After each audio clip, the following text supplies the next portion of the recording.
Olá! Para minha surpresa, o Irmão Alemão, de Chico Buarque, foi escolhido por algumas universidades para seus vestibulares. Por isso eu vou resumir, analisar e marcar os principais pontos com você, além de falar um pouco, sobre a obra do Chico, que quem me segue sabe que foi o objeto do meu doutorado. Então eu passei muitos anos estudando a obra do Chico Buarque, compositor, não do romancista, tá?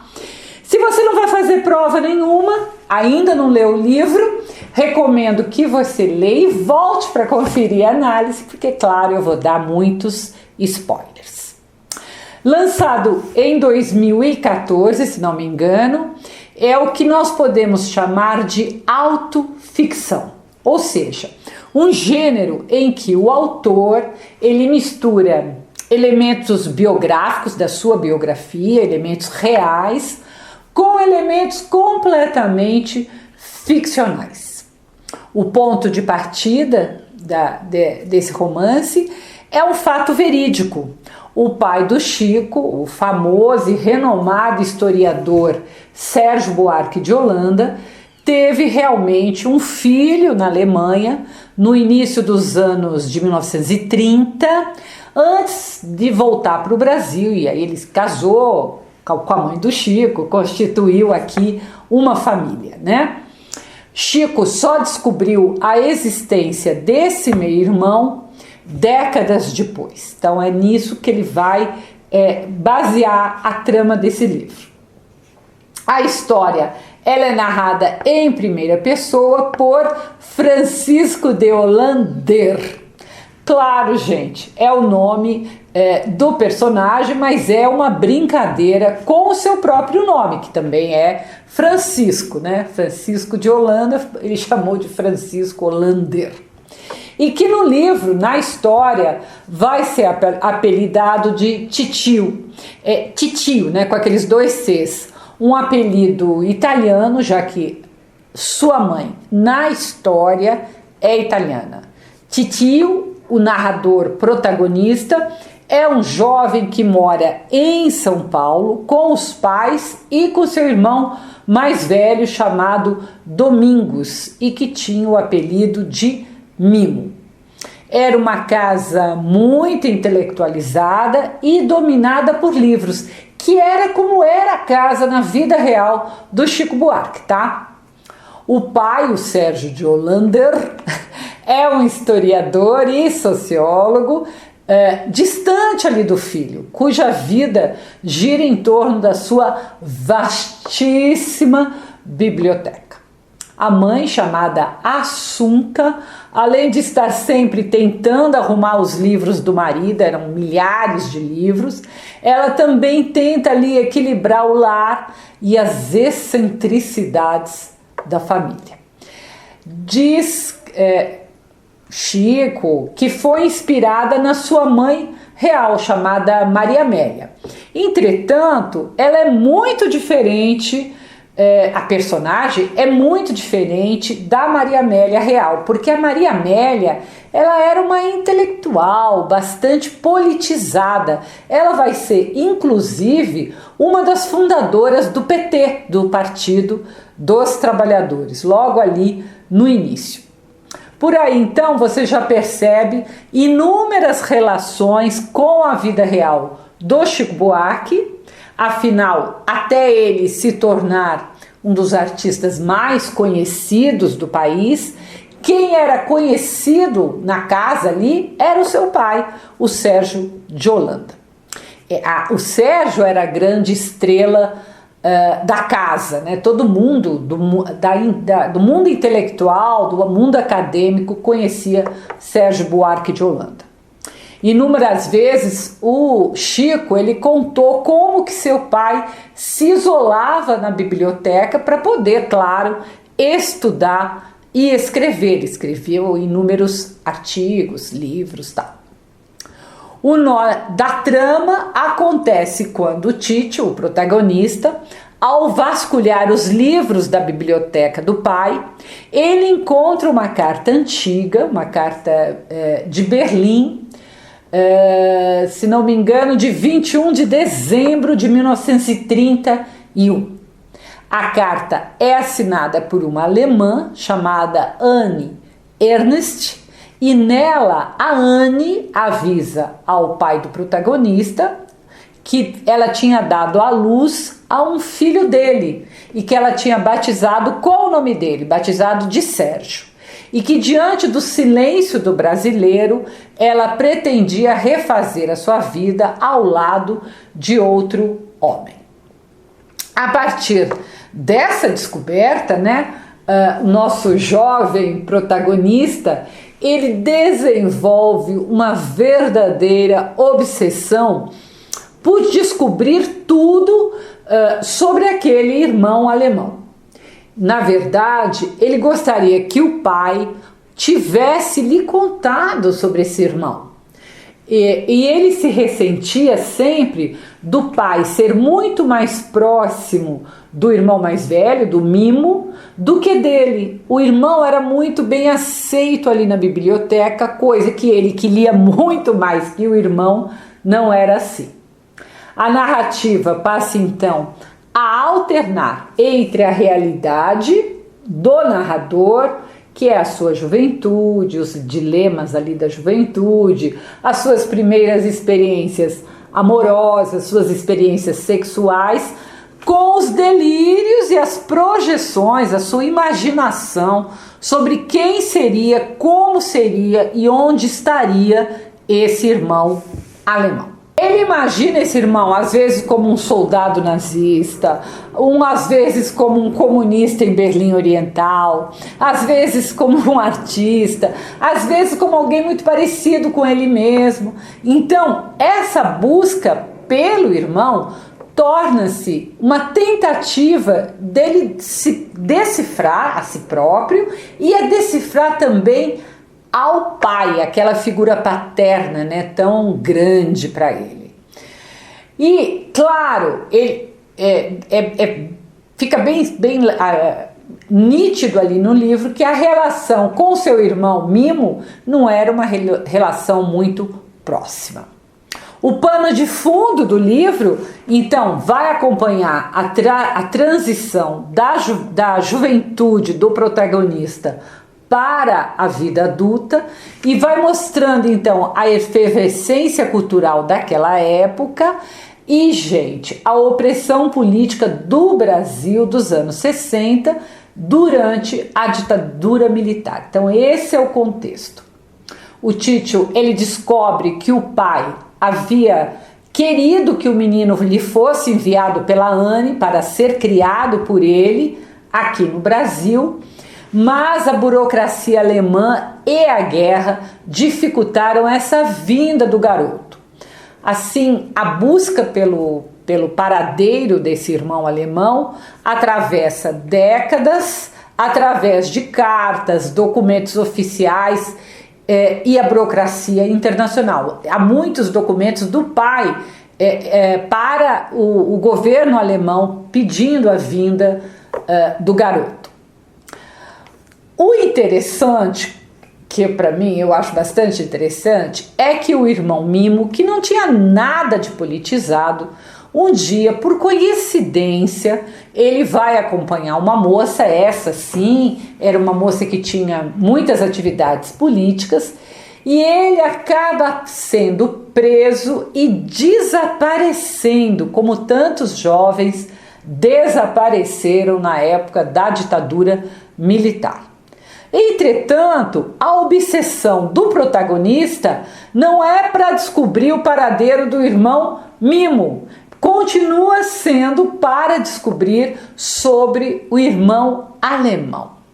Isso, gente, eu interpreto como se o sumiço do Mimo fosse algo inevitável e contra a qual a gente não conseguia lutar durante a ditadura militar, tá? Então os jovens desapareciam, alguns eram devolvidos, muito machucados, e outros realmente nunca mais voltavam.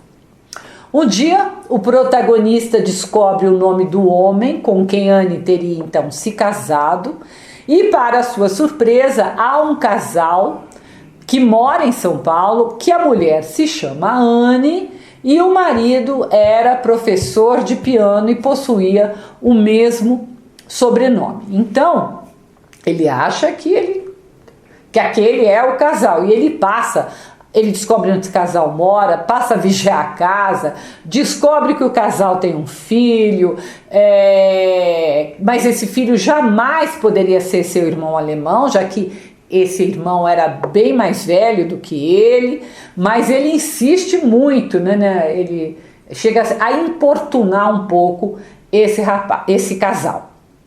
Enfim, ele se torna um adulto, ele se torna um professor, e apesar dessa busca de tantos anos, ele não consegue descobrir muito mais do que ele já sabia sobre o seu irmão alemão.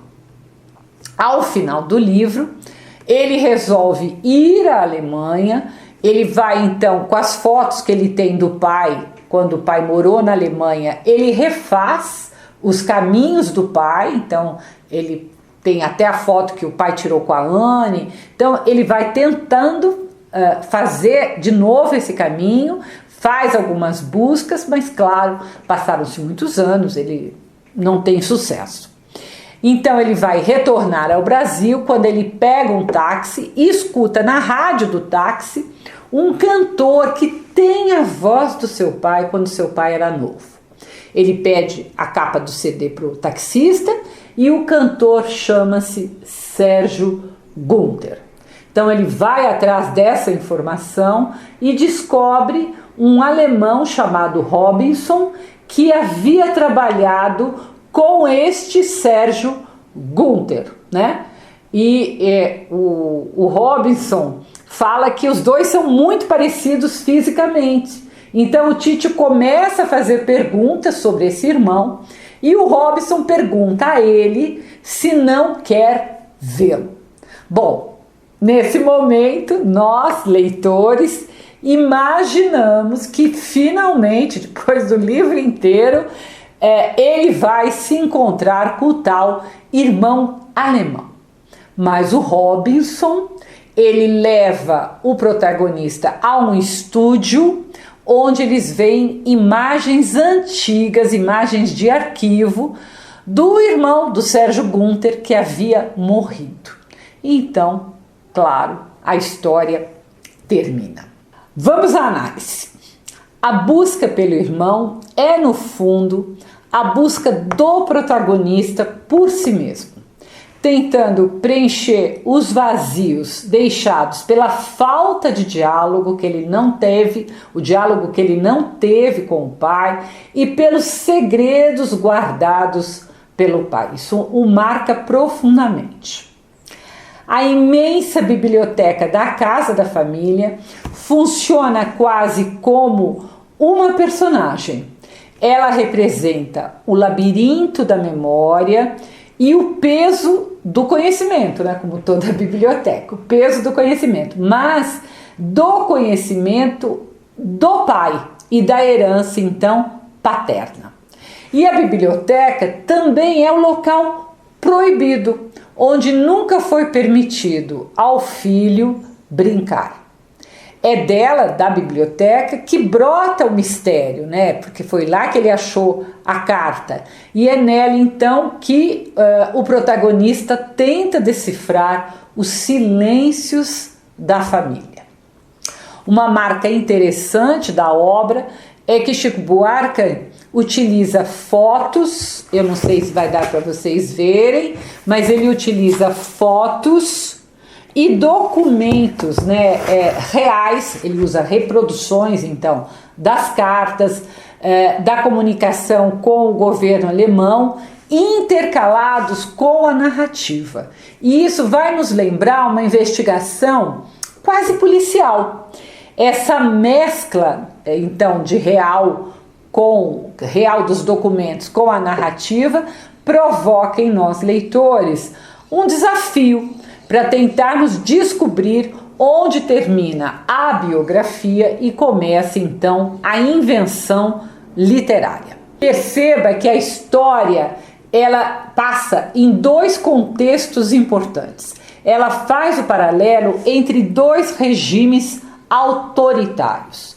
Enquanto Tito vive a juventude sob o peso da ditadura brasileira, com seu irmão Mimito sendo preso e provavelmente morto pelos militares, seu outro irmão, o seu irmão alemão, viveu os horrores do nazismo e da posterior divisão da Alemanha, fatos que o impediriam de vir morar com o pai Sérgio no Brasil. Note que de formas diferentes as duas ditaduras tiraram os irmãos de perto do protagonista. Ele perde os irmãos para as ditaduras. Isso é muito importante, você não pode esquecer. Perceba também que o tom do narrador muda conforme ele amadurece.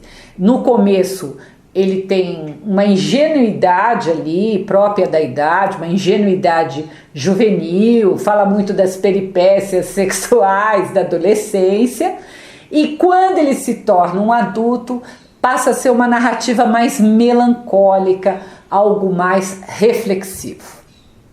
O livro é uma reflexão do autor sobre a questão do pertencimento, né? Como é importante a gente saber aonde a gente percebe.